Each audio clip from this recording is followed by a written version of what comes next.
এই শরীরে যতদিন এক ফোঁটা রক্ত থাকবে कोई माई का लाल ये नहीं कर सकता।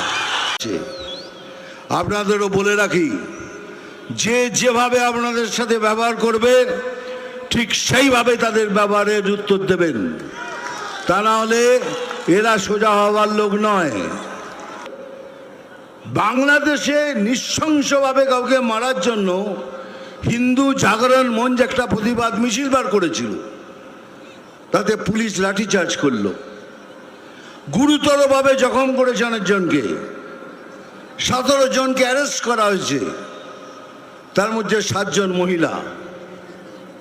ভাবতে পারছেন বাংলাদেশে হয়েছে, প্রতিবাদ করছি এখানে সেটাও করতে পারবেন না।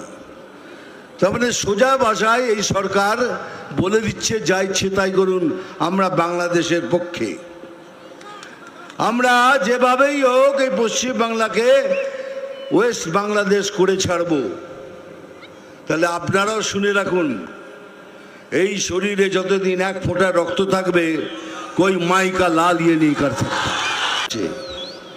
আপনাদেরও বলে রাখি, যে যেভাবে আপনাদের সাথে ব্যবহার করবে ঠিক সেইভাবে তাদের ব্যবহারের উত্তর দেবেন, তা না হলে এরা সোজা হওয়ার লোক নয়।